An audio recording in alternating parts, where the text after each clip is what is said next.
No niin, huomenta kaikille ja tervetuloa Ilmanvaihdon tulevaisuus.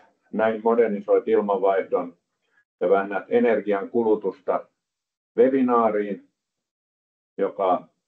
jonka me Genanon ihmiset eli Olli ja minä niin järjestetään yhdessä Lamitin eli Ari Järvisen kanssa ja on tosi hienoa, että Ari tuli tähän puhumaan meidän lisäksi, että mehän on pitkään tehty yhteistyötä Lamitin kanssa ja todella hyvin on osallistujia myöskin tässä. Että se oli mukava huomata, että aihe näyttää todella kiinnostavan ihmisiä.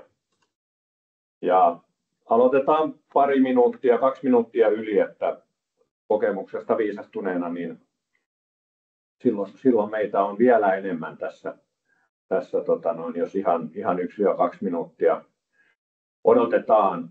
Tosiaan webinaarin aikana niin voitte tuohon Q&A, tuolla ylhäällä on toi keskustelu ja ihmiset, siinä on se Q&A, niin sinne voitte laittaa kysymyksiä webinaarin aikana. Ja toiset osallistujat eivät näe niitä kysymyksiä, eivätkä myöskään näe, että kuka sen kysymyksen esittää. Eli teillä on anonymiteetti sen osalta, mutta me järjestäjät nähdään teidän kysymykset ja sitten webinaarin lopussa niin vastataan kaikkiin kysymyksiin.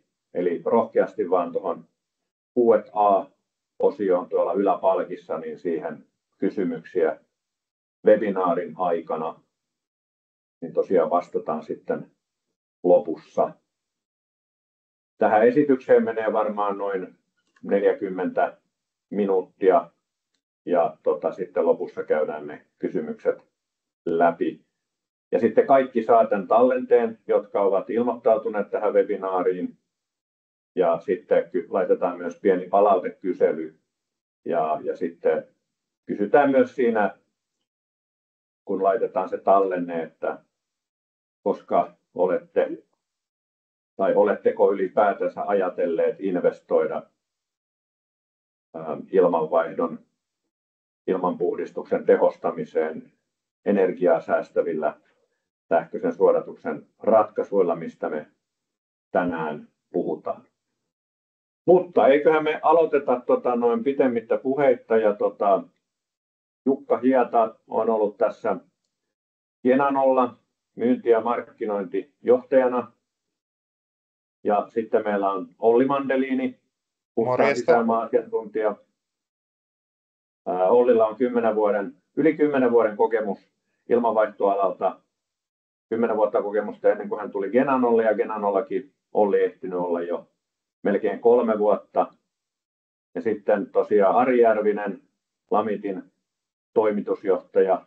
Tässä just keskusteltiin, että hän on suunnilleen niin kuin äidin maidossa saanut tämän jo ilmanvaihtoalan kokemuksen, eli koko ikänsä uransa ainakin ollut ilmanvaihdon kanssa tekemisissä. Mä oon ollut Genanolla nyt 5 kuukautta, että paljon on tullut opittua ja erittäin mielenkiintoinen ala, että oikein hauska olla tässä.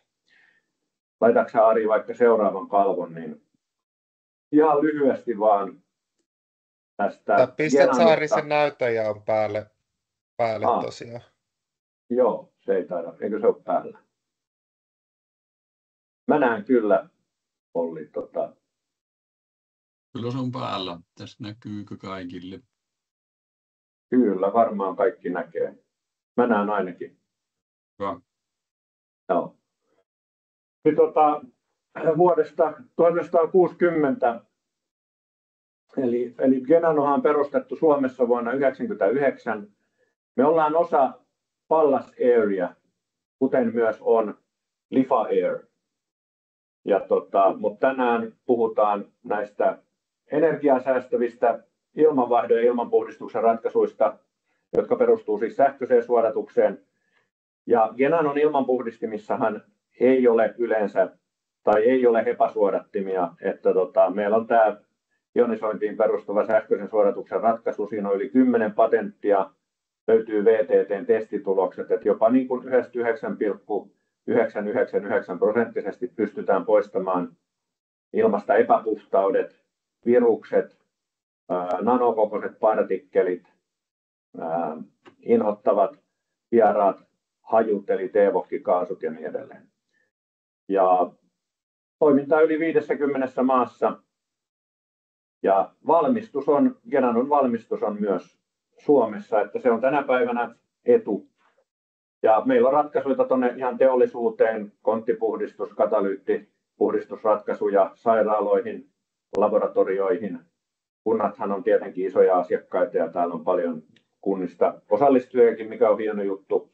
Seurakunnat, terveyskeskukset, hammaslääkärit, hammasteknikot, parturikampaamot ja niin edelleen. Mutta tosiaan tänään keskitytään näihin sähköisen suodatuksen ratkaisuihin ja voidaan mennä vaikka eteenpäin.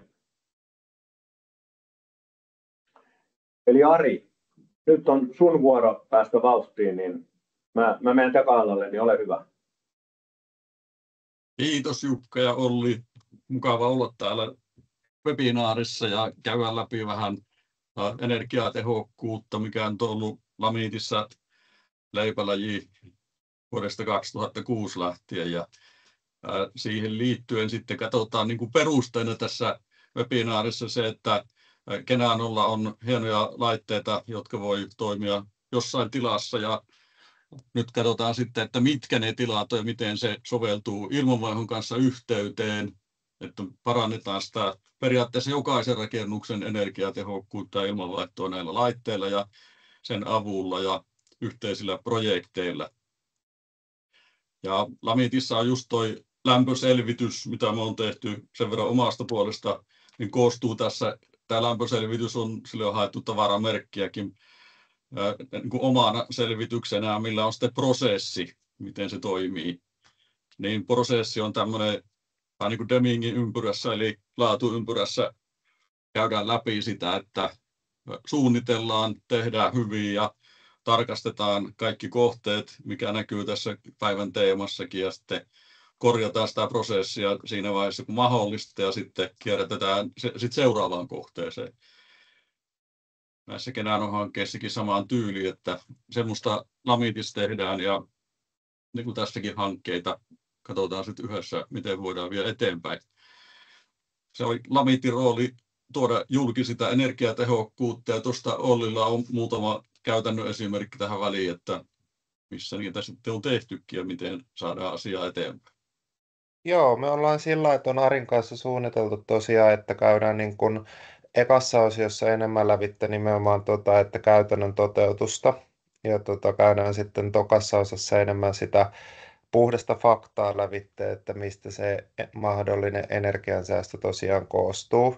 Mutta kuulijoille sen verran taustaa tiedoksi, eli meillä on noin 20 000 kohetta, mihin me ollaan liitetty niin kuin osaksi ilmanvaihtoa tai sähköinen suodatus.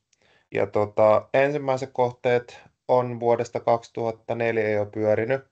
Eli monesti se kiinteistö, jos päädytään ottaa tämmöinen sähköinen ratkaisu, niin sehän on monesti joko energian säästöön liittyvä asia tai sitten puhtaampaa ilmaan. Ja no, tässä on nyt pari esimerkkikohdetta, mitä me ollaan otettu tosiaan sillä, että siinä on Antwerpenistä oleva parkkitalo ja sitten NCC:n pääkonttori, eli nämä on ehkä enemmän siihen sisäilman puhtauteen otettu, eli tässä on hyvin paljon erilaisia epäpuhtauksia tullut niin kuin lähialueelta, esim. Pakokaasut tai vastaavat, mitä on sillä lailla olemassa. Voidaan mun puolesta. Joo, jännä homma tuo NCC-pääkonttori, mulla on kaveri siellä työpäällikkönä ja kyselin, niin se sanoi, että joo, täällä se on ja hyvin niin kuin pelittää ja he olivat sitä ihmetelleet alkuun, kun siinä ei ollut pussisuodattimia, niin mä sanoin, että joo, se onkin meiltä toimitettu Genano-tonninen, että sähköisen suodatuksen ratkaisu, niin jo vuodesta 2011 siellä se on ja hyvin on pessy itse itsensä määrätyin väliin, mutta kyllä sitä tietenkin varmaan välillä on huolettu.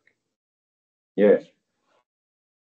Just näin. Tässä näkyy hyvin se, että on parkkihallissa ja on isoissa toimistorakennuksissakin integroituna se Genano-systeemi siihen ilmanvaihtoa. Niin tässä esityksessä käydään läpi, että miten se voi sitä energiatehokkuuttakin parantaa. Ja tässä on just sitä teemaa, hyvin simppelillä rakennuksilla, niin jokainen löytää jonkinlaisen rakennuksen, se voi olla oma kotitalo tai isompi rakennus tai toimisto tai sairaala, mutta niissä on joku näistä ilmanvaihtoratkaisuista.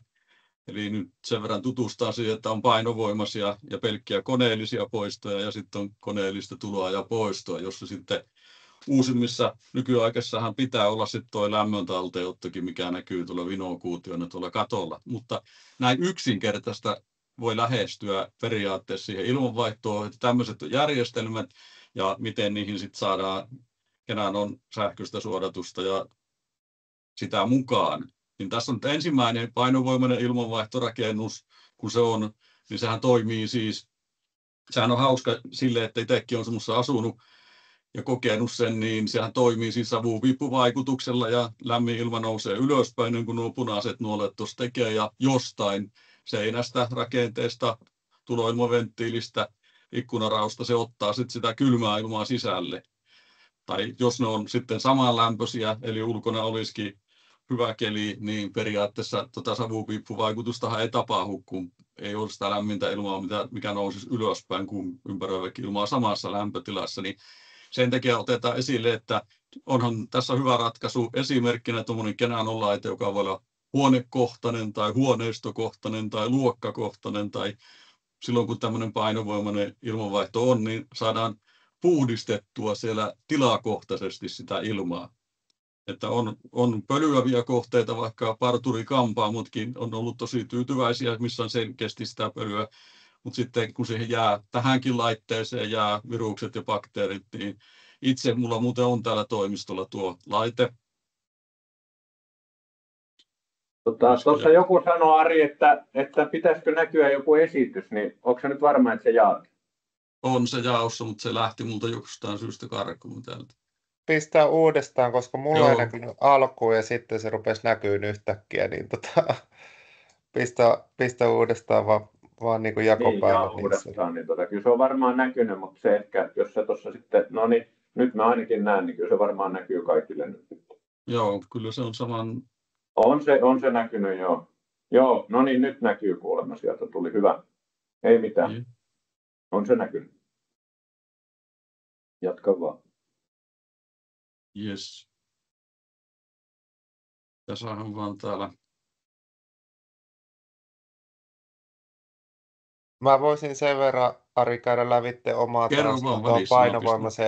painovoimaiseen ilmanvaihtoon liittyen, että mä asun itse tällä hetkellä rintamamiestalossa, missä mulla on painovoimainen ilmanvaihto, ja mä oon mitannut tosiaan niin kuin hiukkaspitoisuuksia lisäsiivestä, missä mulla on noi kosteet tilat ja sitten noi pyykinpesupaikka, missä kuivatetaan myös vaatteita verrattuna sitten olohuoneeseen, niin mulla on noin 30% enemmän hiukkasia siellä,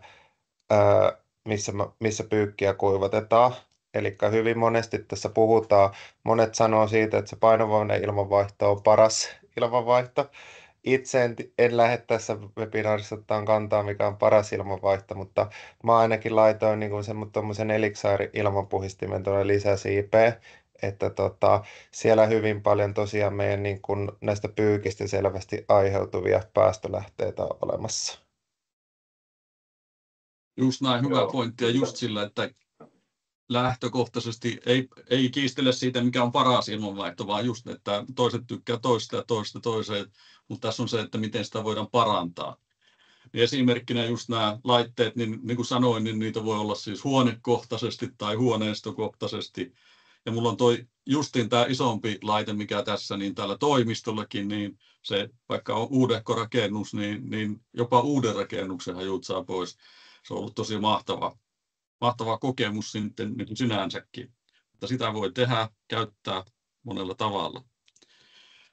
Sitten mennään edelleen, on sitten niin kuin toi koneellinen poisto, missä huipparilla tai huippuimurilla tai keskitetyllä poistolla saadaan tilasta pois, mutta edelleen sama juttu, että toi sininen nuoli kuvaa sitä, että sinne otetaan sitä ulkoilmaa sisään. Ja sehän tulee esimerkiksi ikkunarausta, niin se tulee suodattamattomana, ja jos on ulkoilmaventtiilit, niin siellä on sitten mekaaninen suodatus tässä välissä. Mutta tuossa kuvassa oikealla näkyy hyvin sitten, että meillä on järjestää siihen tuommoinen laite, missä tulee se hallitusti sisätilaan se ulkoilma ja se suodatetaan tullessaan ja silloin taas jää pois hiukkasia, itiöitä, mitä ikinä onkin siellä ulkoilmassa ja saadaan puhtaampana se sisälle. Ja jos tämä energiatehokkuuteen halutaan viedä, niin me voidaan lisätä tuohon väliin sitten vielä lämmityspatterikin tavalla tai toisella toimimaan. Mutta mikä on energiatehokkaasta, niin sehän voi olla vaikka maalämpöjärjestelmästä tuleva patteri tai poistoilmalämmöstä tuleva patteri. Tällaisia on suunniteltu ja tehty, niin pystytään sekin toteuttaa. Että niin kuin vaihtoehtona se, että on olemassa ja rakennetaan, niin voidaan tehdä ne aika pienilläkin muutoksilla, saadaan hyviä järjestelmiä aikaiseksi. Sitten kun meillä on tämä nykyjärjestelmä, niin siellähän on siis vaikka olisikin lämmön talteenotto ja vaikka vuosia tai vasta tehty järjestelmä, tai me on suunniteltu myös uusiakin kerrostaloja siten, että laitetaan siihen kanavistoon valmiiksi rakennusvaiheessa jo uutena, siis vaikka asuntokohtaisesti tällainen suodatusjärjestelmä, joka liitetään suoraan kanavistoon ja pienen painehäviön takia, niin se saadaan myös hyvin toimimaan siellä. Niin silloin puhutaan toisenlaisesta järjestelmästä. Tässä kohtaa erikoisesti huomioon se, että miksi tämä webinaarikin on hyvä olemassa, niin ilmanvaihtojärjestelmiä tai ilmanvaihdon määräyksetkin tulee muuttumaan nimenomaan tämän suodatuksen takia, koska on viimeisten tutkimuksia, isot tutkimukset tehty siitä yliopisto VTT:n taholta muuten, että toi pienhiukkaset ilmassa on lisääntynyt ja muuttunut ja löydetty uusia tämmöisiä jopa vaarallisia pienhiukkasia, joka on siis nokea poltosta CO2-peräisiä, mutta pienhiukkasia, jotka aiheuttaa sitten niin kuin hengitystien kautta ja imeytyy verenkiertoon asti ja aiheuttaa sitten sairauksia ja se lisää tätä riskiä sitten. Ja tällä hetkellä tämähän on silleen mielenkiintoista, kun nämä on kanssa tehdä yhteistyötä, kun tämä on lähes ainut järjestelmä, on tämmöinen sähköinen suodatusjärjestelmä, joka pystyy poistamaan pahimmat hiukkaset sit sieltä tuloilmasta, poistoilmasta sille, että saadaan järjestelmä hyvin toimimaan.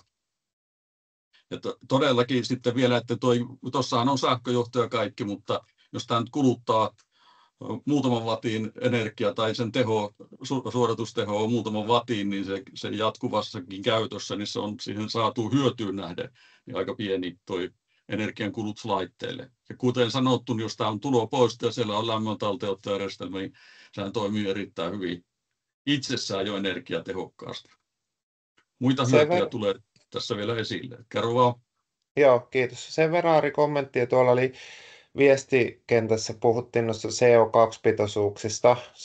Se oli edellisen ilmanvaihtojärjestelmän taisi olla, mutta ehkä sellainen kuulijoille vielä kommentti tähän liittyen, että jos Genanon-ratkaisua toteuttaa johonkin näistä 3 järjestelmästä, niin tilaaja pystyy halutessaan käyttämään niin näitä meidän IoT-sensoreita, millä esim. Pystytään vaikka CO2-pitoisuuksia mittaamaan.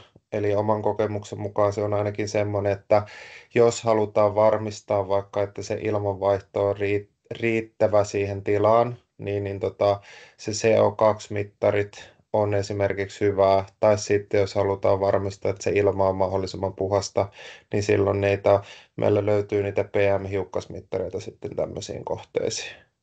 Joo, tuo oli hyvä. Tuossa oli kysymyskin itse asiassa tuosta, niin sä vastasit just siihen kysymykseen. Joo, jatka Vaari.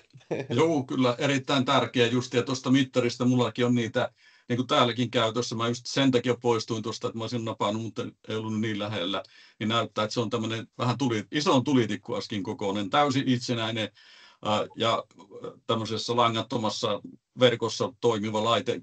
Onko Jukalle just näyttää siellä? Niin... Tässähän niitä on, kun tuon tarpeeksi lähelle, niin vissiin mä voin ottaa irti tuosta yhden, niin näkyy kamerassa sitten. Niin just nyt vilahti, mutta justiin se idea, että kun toi on siinä, kun me on tehty esimerkiksi asuntojen lämpötilaseurantaankin voidaan käyttää samaa, kun sieltä löytyy.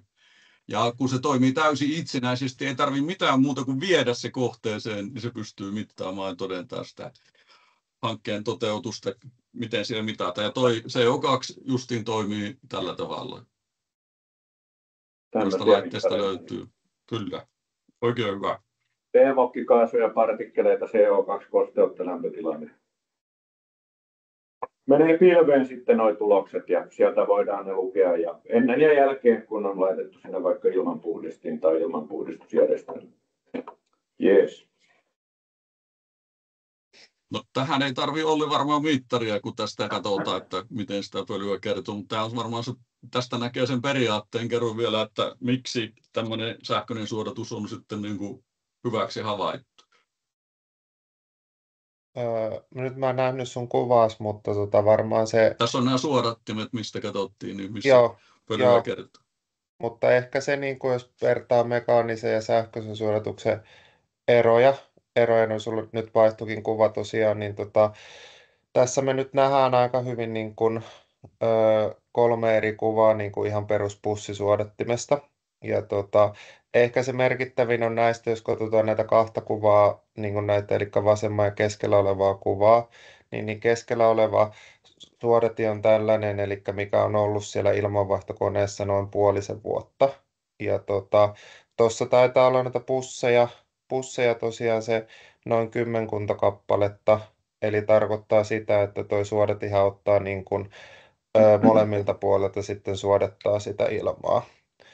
Ja oikeastaan se, että niin kun, mitä mekaaninen suodati yleensä toimii, eli sitten kun se rupeaa pikkuhiljaa se suodatin siellä ilmanvaihtokoneessa tukkeutuun, niin nehän on monet ilmanvaihtojärjestelmät suunniteltu sillä lailla, että ne antaa sitten sille mahdollisesti joko tulo- tai poistomoottorille sitten sitä käskyä, että hei, nyt sitä ilmanvaihtokoneen moottoria pitäisi ruveta tehostaa ja se tehostaa niin kauan sitä, että se riittävä ilmamäärä niin kuin tulee lävitte. Ja yleisesti on mitä tutkimuksia, jos katsotaan niin kuin energiankulutukseen liittyen, niin ilmanvaihto taitaa olla Euroopan tasolla se toisiksi suuri energiankulutuslähde, ja isoin on tietysti lämmitys, mutta se on oikeastaan nyt tästä me lähdetään enemmän käymään numeraalisesti lävitse tätä kyseistä aihetta, mutta tässä te nyt näettekin 4 pääkohtaa, mitä mekaaninen suodatin pitää sisällä. Voit vaan vaihtaa, ole hyvä. Kyllä, eli tässä nyt on esimerkki, tämä nyt on painehäviökäyrälle piirrettynä sitä, että tuo punainen käyrä on niin kuin puhaltimen käyrä, ja jos ajatellaan, että vaihdetaan tuommoiseen vanhempaan laitokseen, jossa ei ole Ollin mainitsema pyörimisnopeuden säätöä, niin toi kanaviston käyrä tai laitoksen käyrä muuttuu tuosta sinisestä esimerkiksi tuonne vihreeseen sen takia, että se suodatin kasvattaa painehäviöä 200 paskaliakin tämmöisessä kohteessa. Ja sehän on, jos se menee täysin tukkoon, niin sehän on sitten niin kuin, että ilmavirta menee nollaan, jos nyt se on jotain siltä väliltä aina, että vähän tukossa, paljon tukossa tai täysin tukossa, niin se toimii. Ja silloin kun tuossa tapauksessa esimerkiksi on niin hyötysuhteelta katsottuna, niin hyötysuhde eli sähkön kulutus nousee ja ilmavirta pienenee ja sitä myöten sitten taas painesuhteet muuttuu sitä rakennuksessa.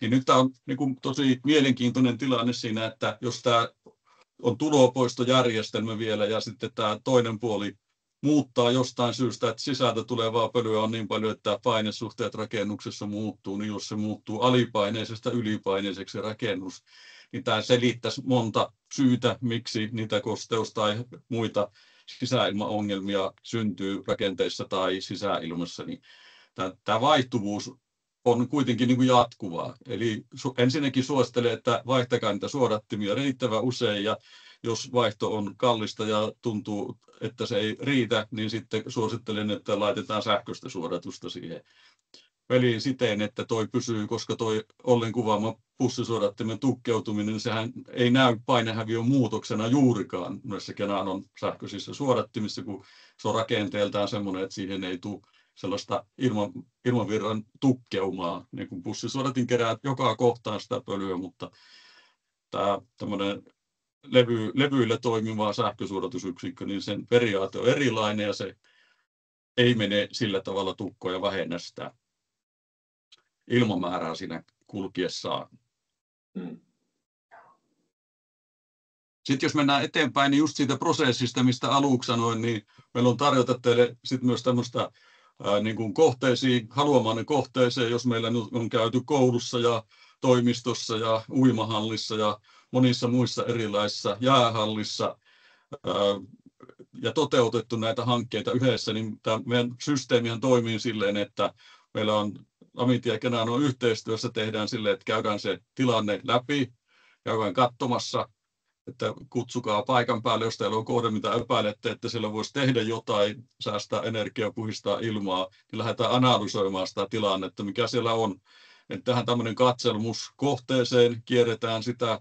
Sen jälkeen me voidaan tehdä siihen laskelmia, jotka kertoo sen energian säästön siinä kohteessa, kun me tiedetään ilmamääristä ja saadaan teidän energian kulutukset siellä kohteessa. Sen jälkeen päästään kiinni, mitä siinä säästyy rahaa. Ja koska jos rahaa ihan selkeästi säästyy, niin se on hyvä sille investoinnille, koska investoinnille syntyy sitten takaisinmaksuaikaa. Mutta eihän se tarvitse aina olla niin, että ollaan täysin talouden perässä, vaan syy voi olla se, että on huono sisäilma ja sen parantaminenhan voi maksaa. Ja sitten senhän saa takaisin esimerkiksi siten, että sairauspoissaolot häviää tai vähentyy niin paljon, että siihen tulee niin kuin kannattavuutta. Niin tämä on näin. Ja sen perusteella saadaan teille sitten se ehdotus niistä toimista, miten se tehdään. Sitten teette hienosti tilauksen, se on mahtava juttu, se on hyvä sana näinä päivinä, tilauksen, otetaan tilauksia vastaan, lähdetään toteuttaa sitä hanketta. Ja kun se on saatu toteutukseen, niin sittenhän näillä antureilla, mitkä äsken kuvattiin, esimerkiksi se mittauskohteessa, joka on jatkuvaa, sehän voi olla vuosia eteenpäin, varmistetaan. Eli tämä on niin kuin laadun varmistus, tämä mittaaminen, koska ilman mittaamista ei voi parantaa. Se on, kun on laatu-ihmisiä itsekin, niin näin se tehdään ja saadaan sitten energiatehokkuuskin on helppo mitata, kun teillä on ennen mittarit sähkössä, lämmössä ja sen jälkeen niin katsotaan, että se homma toimii. Ja sitten sen jälkeen myös siitä hetkestä lähtien, kun toteutus on lähtenyt käyntiin, niin nautitaan niistä puhtaammasta sisäilmasta ja säästöistä.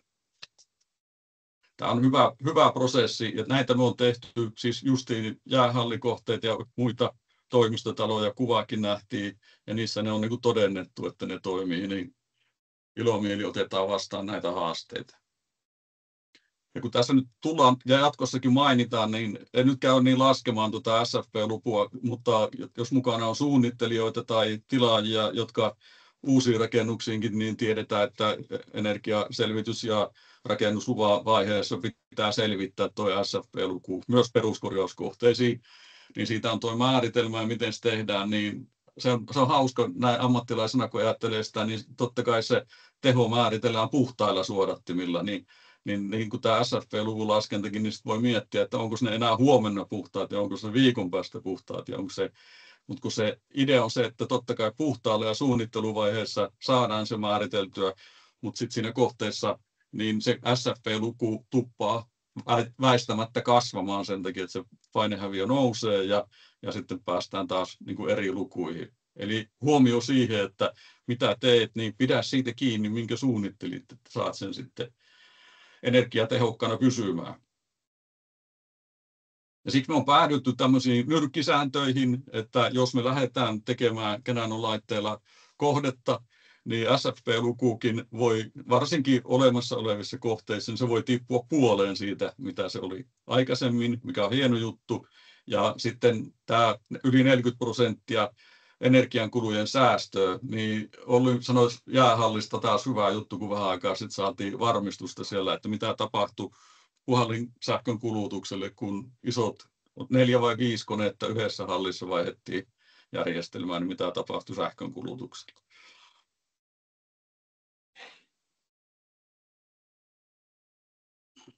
Osaatko Olli muistella se, että vasta saatiin sitä palautetta sinne Kenanon, tai onko se Kenano Areena vielä nimeltä Espoossa niin, se halli? Niin nyt mä tajusin mitä se tarkoitti. Joo, se oli sillä lailla, että tuo Kenano Areena, tervetuloa vaan vierailemaan kaikki katsojat, jos haluaa käydä tutustumassa meidän referenssikohteessa. Totta kai pitää ennalta sopia, että päästään katsomaan konehuoneita, mutta siellä kyseisessä kohteessa me muutettiin se mekaanisesti suodatettava järjestelmä niin kuin sähköisellä suodatuksella. Ja olikohan siinä sillä, että tilaajalla oli takaisinmaksuaika vajaa 4 vuotta sille koko investoinnille.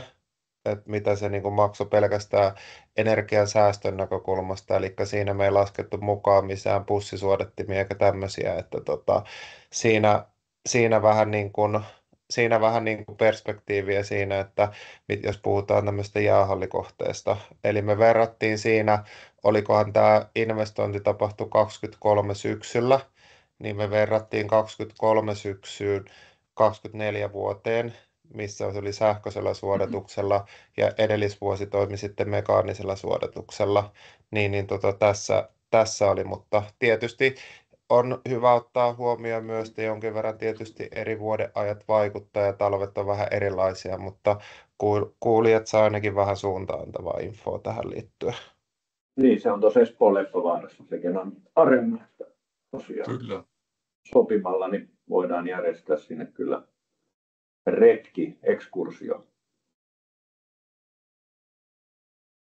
Kyllä, ja sitten tuossa on mainintaa, kun mä sanoin, on muuten tarkasti laskettu nuo SFP-luvut, ne tulee niin laskimesta, niin tulee, mutta siinä on just tuo osoitus siitä, että kyllä voi laskea puoleen tämmöisessä kohteessa, mistä mekaaniselta suodatukselta hypätään sähkösuodatukseen, ja sitten on toi lämmitysenergian kulutuksen. Siinähän ei tapahdu muuten muutosta sinänsä, koska ilmamäärät pysyy samana, että ei tämä mikään lämmön talteenottolaite tämäkään ole, mutta kun me voidaan muuttaa sitä jopa osittain enemmänkin kuluttavaksi ja saada se takaisin sitten tuolta kokonaisenergiassa eli sähkön kautta sitten takaisin. Että samalla tämä on vähän eri asia kuin äsken, mutta joka tapauksessa kun tarvitaan enemmän ilmanvaihtoa, niin voidaan tehdä sitä myös samallakin energiamäärällä kuin aikaisemmin, mutta tehostetaan ja sitten edelleen, jos taas pidetään ilmamäärät samana ja se vuotuinen kulutus, mikä sieltä tulee sähkössä ja kuluu siihen, niin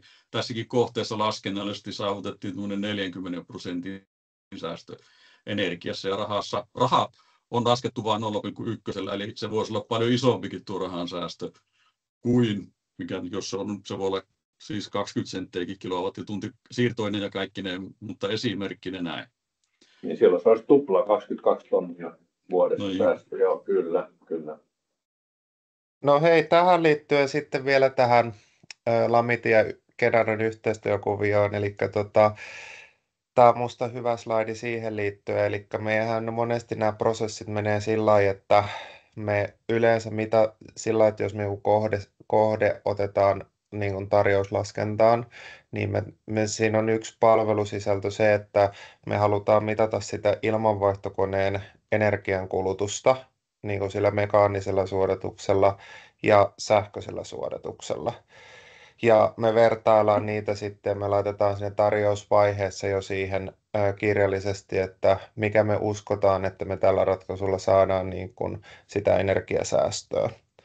Mutta nyt kun me puhutaan paljon noista jäähallikohteista, niin tässä on taas vähän erilainen kohde, eli tässä on ollut ihan kohde ollut kyseessä, ja tämä on vuodelta 2018, eli tässä on ollut muistaakseni 5 kuution ilmanvaihtokone, jossa me ollaan sillä, että itse asiassa 2 konetta, eli siinä on ollut 2 eri puolta, missä on toisella puolella ollut mekaaninen suodatus ja toisessa tosiaan tuo sähköinen suodatus. Siinä on niin kuin kokonaiskustannus sähköllä ollut 150 euroa megawattitunti, ja tuossa tuo sininen kuva näyttää, että mitä se sähkönkulutus on ollut sillä mekaanisella suodatuksella. Ja tuossa aika hyvin pystytään näkeenkin se, että miten se, kun se mekaaninen suodati rupeaa tukkeutumaan siellä, niin miten se ilmanvaihtokoneen energiakulutus kasvaa. No, omasta mielestä, jos puhutaan yli 50% energiasäästöstä, niin puhutaan kumminkin aika merkittävästä. Eli tässä huomaa sen, että se sähköinen suodatin, se on huomattavasti niin kuin tasaisempi se ilmavirtaus, mikä perustuu pitkälti siihen, että se painehäviö siinä suodattimessa on huomattavasti pienempi. Mm-hmm. Tulisiko Ari sulla jotain kommenttia tähän kuvaan? Tämä on minusta aika tärkeä semmoinen varmaan kuulijoillekin päin. No on, tämä on nimenomaan se, kun erikoisesti no ensinnäkin mä sanon vielä sen, että kaikki mikä tässä tehdään, niin tässä tulee, meidän brändihän on ne suuret säästöt, pienet päästöt. Ettei unohdeta sitä päästösanaa, niin sitten tarkoittaa sitä, että jos tuossa 59% lähtee niin kuin energiankulutuksesta, niin se leikkaa myös niitä päästöjä. Ja jokainen meistä varmaan omistaa jonkinlaisen kiinteistön tai hallitsee sitä tai millä tavalla, niin siellä on sitten se ilmastopolitiikka, joka liikkuu siihen, että pitää tehdä hiilineutraaliutta. Ja kun täällä oli kunnan ja kaupunkien ihmisiä mukana käsittääkseni aika mukavastikin vielä, niin tähän vaikuttaa myös siihen kunnan tavoitteisiin, kaupungin ohjelmaan siitä, että miten niin sitä päästöjä lähdetään pienentämään. Ehdottoman tärkeä asia kokonaisuutena on tämä, ettei jää sanomatta, että me pienennettäisiin päästöjä, mutta mehän pienennetään aina, kun säästetään energiaa, periaatteessa aina pienennetään päästöjä. Se on se lähtökohta. Niin, ja se ei ole niitä pussisuodattimia, jotka pitää sitten kierrättää tai hävittää tai näin. Ja valmistaa tietenkin sitten uusia pussisuodattimia, jos niitä on. Niin ja kyllä varmaan semmoinen kommentti vielä tähän äskeiseen slaidiin liittyen, niin kyllähän se on, että jatkossahan se keräin on joko imuroitava tai pestävä, jos sen järjestelmä muuttaa sähköisesti suodattavaksi. Ja monesti se huoltoväli on huomattavasti pienempi, eli se perustuu siihen, että se keräimen suodatusala on huomattavasti isompi ja siinä on huomattavasti enemmän niitä suodatuslevyjä, mitä taas tämmöisessä pussisuodattimessa on, niin se on huomattavasti taas helpompi monesti sille kiinteistöstä vastaavalle ilmanvaihtohenkilölle tai kuka vastaa sitä kiinteistön ilmanvaihdosta, jos se on sähköisesti suodattava. Kyllä. Joo, eli nyt vielä, ja toi muuten vielä sanoo sitten päästöistä, ja Jukka sanoi hyvin niistä vaihettavista suodattimista, niin sehän on pussisuodattimet, niin jatkossa tulee ilmastoselvitykseksi pakolliseksi, ja siihen liittyy esimerkiksi se huolto- ja purkakustannustenkin selvittäminen siinä rakennuksen, niin kaikki ne suodattimetkin pitää kirjata sitten sinne tuleviin, että kuinka paljon niitä lähtee. Niille pitää laskea se vaihtoväli, onko se sitten 2, 4 tai 6 kertaa vuodessa, ja sitten sen mukaisesti tulee selvitykseen se päästömäärä siitä, mitä ne suodattimen vaihto aiheuttaa. Että kyllä täällä aikamoisia merkityksiä on itse asiassa tällä koko hommalla näiltäkin osin. Niin tässä on nyt lopuksi, tai tähän loppuun nimenomaan kertausta siitä, että tämä painovoimaisestakin ilmanvaihdosta saadaan parempi, sillä eihän se painovoimainen aina vaiha sitä, mutta on hyvä niin kuin puhdistaa sitä ilmaa sitten siellä kohteessa. Eli meillä on kuitenkin aika paljon esimerkiksi mökkejä tai rivitaloasuntoja, kerrostaloasuntojakin, missä se voi olla vielä mietityttää, että miten se tehdään. Eli tällä Kenano-järjestelmällä saadaan toimivampaa, parempaa, puhtaampaa sisäilmaa. Mä en sano, että ilmanvaihto muuttuu siinä, koska se ei sinänsä ole silloin, kun se seisoo siellä huoneessa omilla jaloilla, niin sehän on ilmanvaihtojärjestelmä, vaan se on sisäilman puhdistusta. Ja tuossa oli esimerkiksi tuohon huollettavuuteen kannattaa ottaa kantaa ihan näistä äsken mainituista syistä, että se voi olla huomattavasti parempi imuroijassa, kun toimittaa niitä ongelmajätteisiin, niitä vaihdettuja pussisuodattimia. Sitten mikä erittäin tärkeää, että ilmamäärät pysyy samana, kun käytetään tämmöistä järjestelmää. Sen takia, että jos ilmamäärät pysyy samana, niin kuin se SFP puhtaana laskentatilanteen mukaisesti, niin se tarkoittaa, että painesuhteetkin pysyy samana. On muuten huomattavan tärkeä asia. Ja sitten ehdottomasti vielä tämä, että kun kerroin niistä, että on uusia partikkeleita havaittu ilmassa, joita tietysti on ollut aina.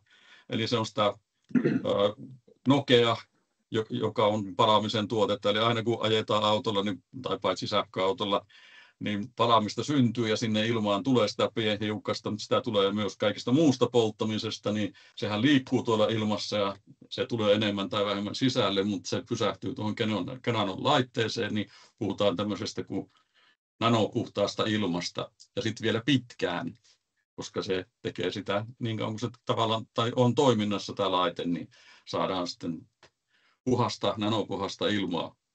Olli, osaatko sanoa, että täällä on kysymys, otan sen nyt tähän väliin, kun se liittyy tuohon sun kalvoon, niin millä sähkön hinnalla oli laskettu se sähkönsäästö? Oliko se 150 € megawattitunti ollut siinä Niin, sehän oli esimerkissä, sanottu siinä. mutta Joo, niin se oli sanottu. Niin muistaakseni. oli jo 150 € megawattitunti. Kyllä, kiitos. Hyvä tarkennus. Sitten oli se mekaaniseen verrattuna tämä muistisääntönä vaan, että mikä tahansa suodatti ensinnäkin kun laitetaan koneeseen. Jos koneessa ei ole, ilmanvaihtokoneessa ei ole suodattimia ja sitten sinne laitetaan joku, niin jos sinne laitetaan sähköinen suodatin, niin jos sen puhtaana tai käytettynä tai pitempään käytettynä esimerkiksi painehäviö on 10 paskalia ja jos laitetaan samaan luokkaan tai minimivaatimuksen mukainen oleva pussisuodatin, niin se voi olla 50 paskalia ja se voi kasvaa, tai se voi olla 150 paskalia, jos meillä on joku ulpa tai tehokas hepasuodatin, niin sen painehäviö voi olla 250 paskalia puhtaana, uutena, ja sitten se lähtee siitä kasvamaan. Kun se kerää sitä likaa, niin ihan varmasti painehäviö kasvaa. Eli se nimenomaan se olemassa olevien mekaanisten suodattimien ilmanvaihtolaitosten painehäviökäyrä, niin se muuttuu niin kauan, kunnes seuraava suodatin vaihdetaan ja sitten se lähtee tekemään sitä uudestaan. Ja vaihtamaton likainen suodatin, niin sehän, lopultahan se tukkeutuisi. Kaikki tietää, että kuinka tärkeää se huolto on. Ja jos ilma ei vaihdu riittävästi tai ei ollenkaan, niin silloin periaatteessa sitä puhallinta ei kannata pyörittää. Eli jos se pyörii seinään vasten, niin kaasutat ja jarrutat yhtä aikaa, niin ei kuulosta kauhean hyvää.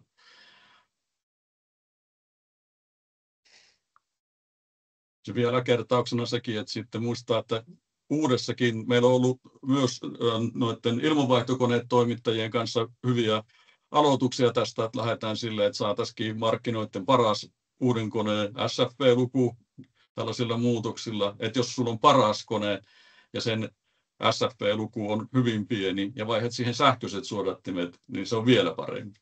Tämä on niin kuin se linja, mitä mietitään.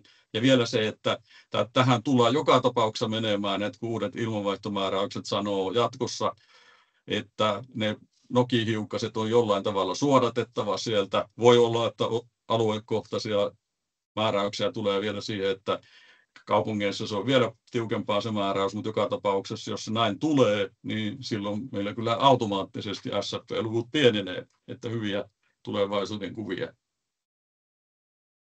Sitten vielä nuo energiansäästöjutut juuri siinä, että saadaan esimerkiksi lämmitysenergian kulutuskin laskea, että laite ei itsessään sitä pienennä, mutta jos voidaan syystä tai toisesta laskea sitä ilmanvaihtokoneen pyörimistä, niin ei tarvitse lämmittää sitä ulkoilmaa, mutta silti saadaan puhdasta sisäilmaa.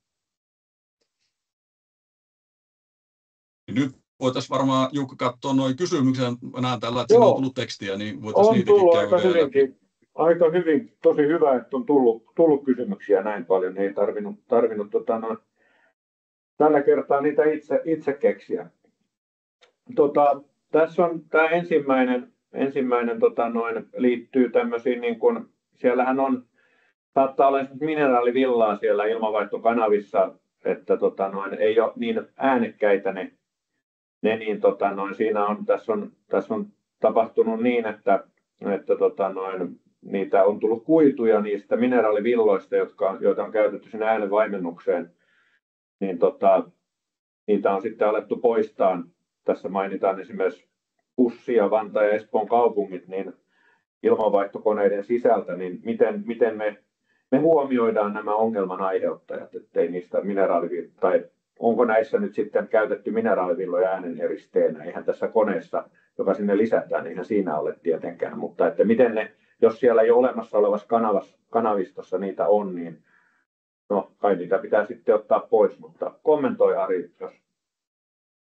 No justiin tämä perinteisesti lähtisin sillä, että jos meillä on tämmöisiä aiheuttajia, että meillähän on niin kuin kammioita, missä on noin villat sisällä vielä ja niistä irtoaa sitä, niin kuin tässä on kuvattu. Näitä on muuten asuinrakennuksissakin ollut ja niitä joka tapauksessa, niin jos niitä on, niin ensisijaisesti, että jos ne saadaan pois sieltä, niin se on hyvä. Eli siis ihan korjaamalla sitä laitosta, mutta jos se osoittautuu vaikeaksi tai epäkustannustehokkaaksi, niin mä lähtisin siitä, että sitä voidaan, koska tämä painehäviö on pieni, niin sitä voidaan myös kanavakohtaisesti tuloilmassa poistaa sitä kuitua, pölyä, mitä tahansa näillä laitteilla sillä, että siinä kanavaan liitetään uusi laite. Sehän voi olla suoralla kanavaosalla tai muuten, niin onnistuu, ei ole mikään este sille. Että jos tilat ei salli just siellä konehuoneessa, niin se voi olla myös muualla. Ja tuossahan näytettiin niitä, me on tehtykin, suunniteltukin toimistotaloihin sille, että on niin kuin, ja luokkakoulukohtaisesti siten, että sinne luokkatilaan menevään runkokanavaan on lisätty sitä laitetta ja sitten lähdetty poistaa sitä sille, että se hajaantuu sen jälkeen. Että niitä laitteita on eri kokoisia ja suunnitteluperiaatteet voi olla erilaiset. Niin noi on hyvät. Ja erittäin tärkeä, no kyllä jos ihan oikeasti ajattelee tällainen kohde, mikä se oli mainittu, niin suosittelisin sitä miettimään ja suunnittelemaan hieman uudestaan. Joo, ja tuohon vielä Ari semmoinen lisäys oman kokemuksen mukaan, että jonkin verran niitä poistetaan, jos on teknisesti on mahdollista, ja jonkin verran niitä taidetaan myös pinnoittaakin nykypäivänä.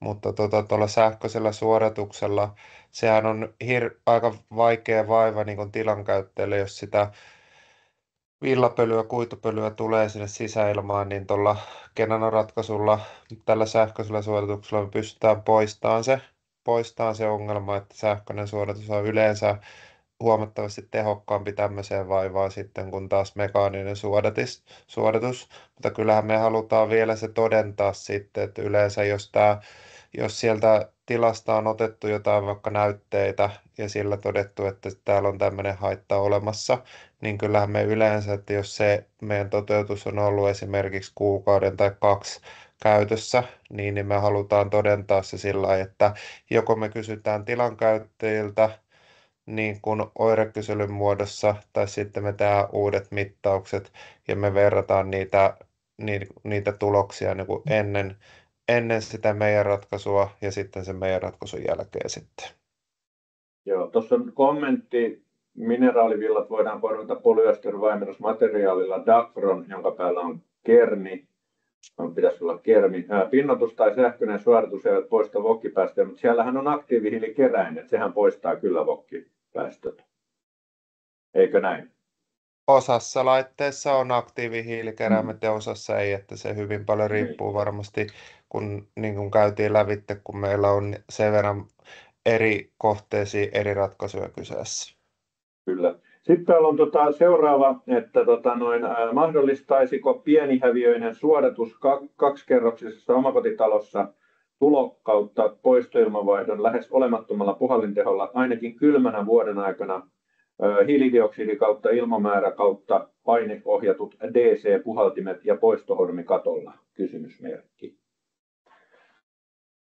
Niin kyllä, siis lähes olemattomalla puhallinteholla hyvä kommentti. Totta kai se, tämä on lähtökohtaisesti just näin, että jos siellä on ne pussisuodattimet siellä koneessa omakotitalossa ja vaihdetaan tähän sähkösuodattimeen, niin niin mä sanoisin, että tuolla perusteella niin se on lähes olematon.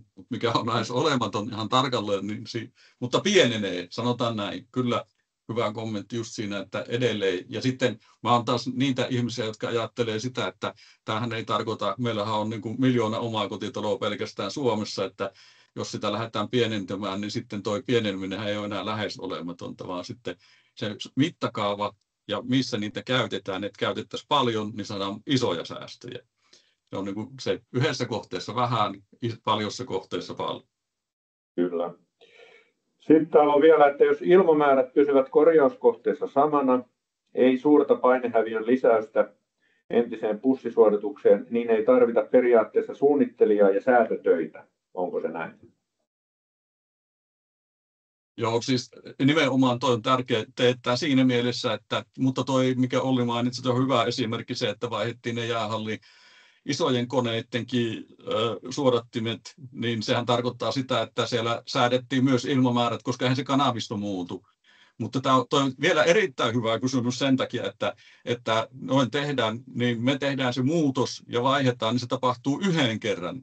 Ja sitten muutetaan se kanavisto täsmäämään sille ilmamäärälle, mille sen pitäisi olla. Sehän voi olla tismalleen sama kuin silloin, kun se oli sillä alkuperäisellä arvolla, mutta tuo kysymys pitää tehdä myös sille, että jos sulla on ne pussisuodattimet siellä ja sä käytät niitä, niin miten se taataan niillä pussisuodattimilla, että se ilmamäärä pysyy samana koko ajan. että ajatellaan kahteen suuntaan sitten sitä asiaa, niin hyvä juttu, mutta silloin kun otetaan alun perin on suunniteltu vaikka 100 paskalille, että menee puhtaisiinkin suodattimiin ja vaihdat sinne 20 paskalin Kenano suodattimet, niin se on säädettävä siten, että se toimii oikein se laitos. Mutta sen jälkeen ei periaatteessa tarvitse enää säätää. Nämä on hyviä juttuja, mutta ajatellaan kahteen suuntaan siinä sitten, että kummatkin laitokset pitäisi toimia moitteettomasti tai mahdollisimman parhailla päin ainakin. Kyllä, hyvä. Täällä on vielä ihan hyvä kommentti tai kysymys.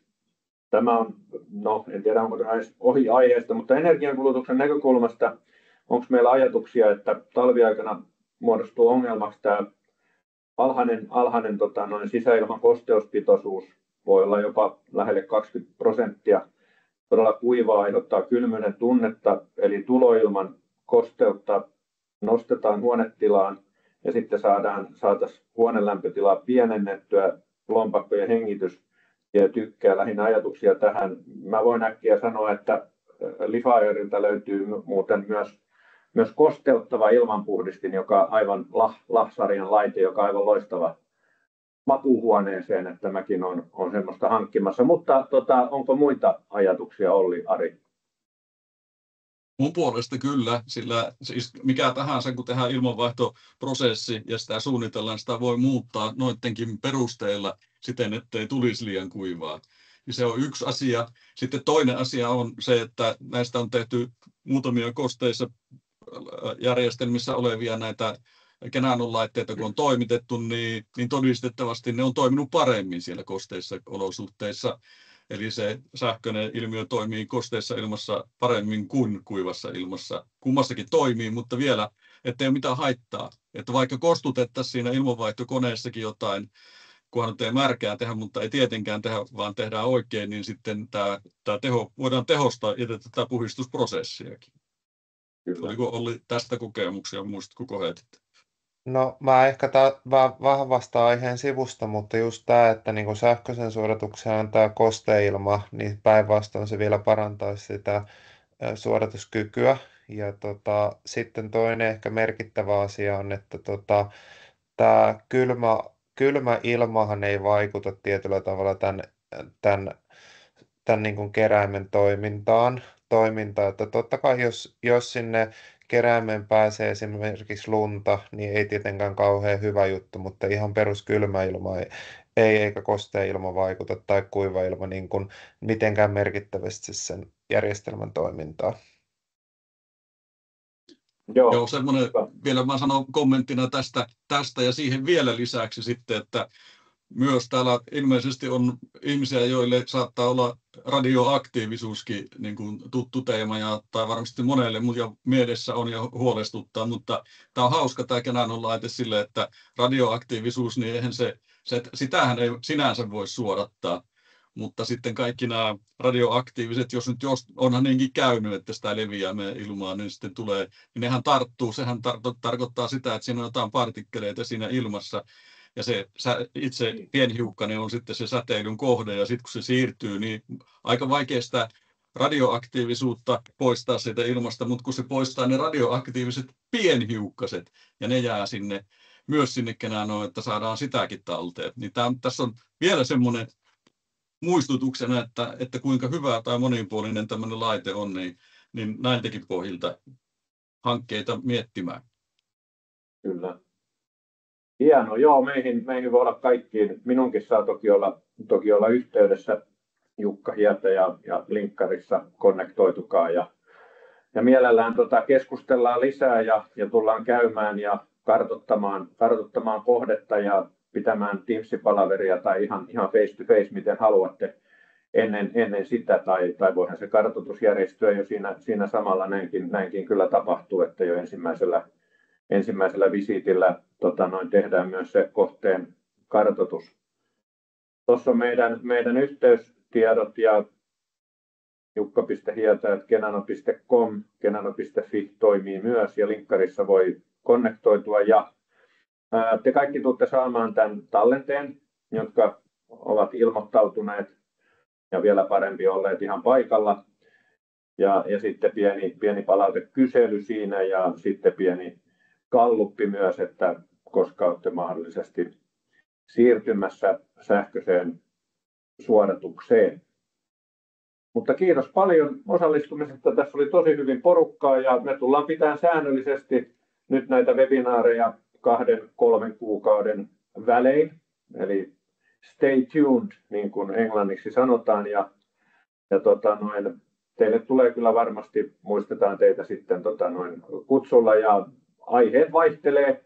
Joskus voi olla toki samojakin aiheita, mutta esimerkiksi yksi saattaisi olla tuo E3 sisäilmatutkimus, sitä käydä läpi. Siinähän sairastuvuus väheni 5, kun laitettiin suomalaisiin päiväkoteihin ilmanpuhdistimet. Lifair oli siinä mukana ja se oli 2 vuoden, se oli hyvinkin kattava tutkimus. Se voisi olla yksi aihe. Ja tosiaan meillä on näitä loistavia vierailevia esiintyjä, kuten nyt Ari oli tänään. Todella kiva että on partnerit, kumppanit tulevat myös näihin niin kuin esiintymään. Mutta ei meillä varmaan Ari-Olli muuta enää. Tässä tällä erää, että ei anneta liikaa tietoa, että pysytään niin sopivassa määrässä, niin ollaan just näin.